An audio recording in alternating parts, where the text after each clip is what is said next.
ठीक है, हम लोग को ये पढ़ना है दो चर वाले रैखिक समीकरण युग्म, ये क्लास 10th की है।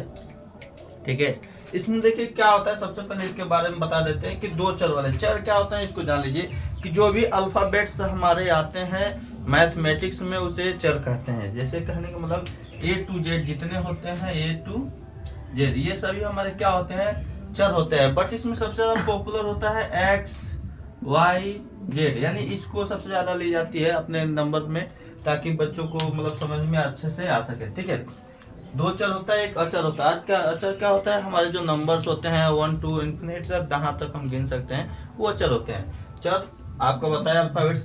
चर क्या होता है कि इन लोगों का वैल्यू हर सिचुएशन पर अलग अलग बदलती रहती है, और अचर का वैल्यू नहीं बदलता रहता है। ठीक है, आइए हम देखते हैं।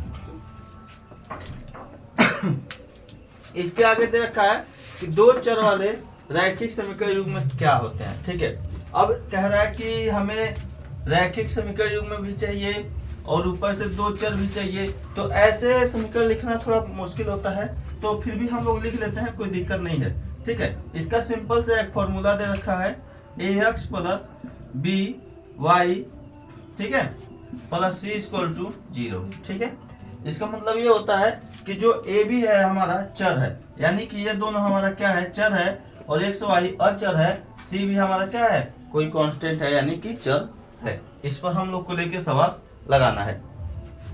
ठीक है, तो इसको हम लोग लिख लेते हैं, जैसे कि मान लीजिए 2x प्लस 10y, ठीक है, प्लस 9 इक्वल टू 0।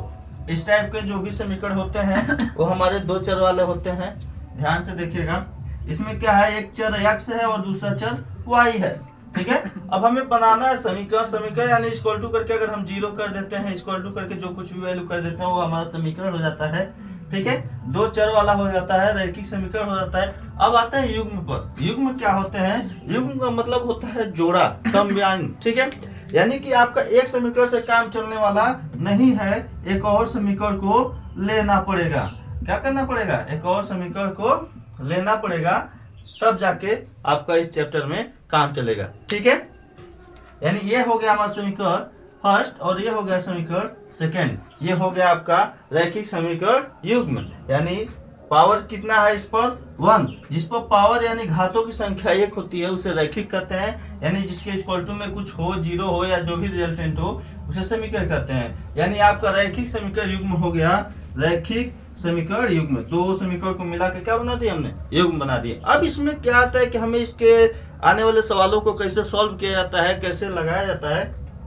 तो बेसिकली कक्षा 10 में आपको चिन्ह 4 तरह से बनाया गया है। यानी कि पहला है ग्राफ विधि द्वारा हल करना है, उसके बाद है आपका प्रतिस्थापन विधि हल करना है, उसके बाद आता है आपका विलोपन विधि हल करना है, उसके बाद आता है आपका वज्र गुणनखंड विधि हल करना है। ठीक है, तो ये 4 मेथड्स है, 4 तरीका है जिससे हम इसमें सवाल सॉल्व करेंगे। तो हम लोग सबको एक एक बार बारीकी से देख लेते हैं, उसके बाद एक्सरसाइज पर चला जाएगा। ठीक है।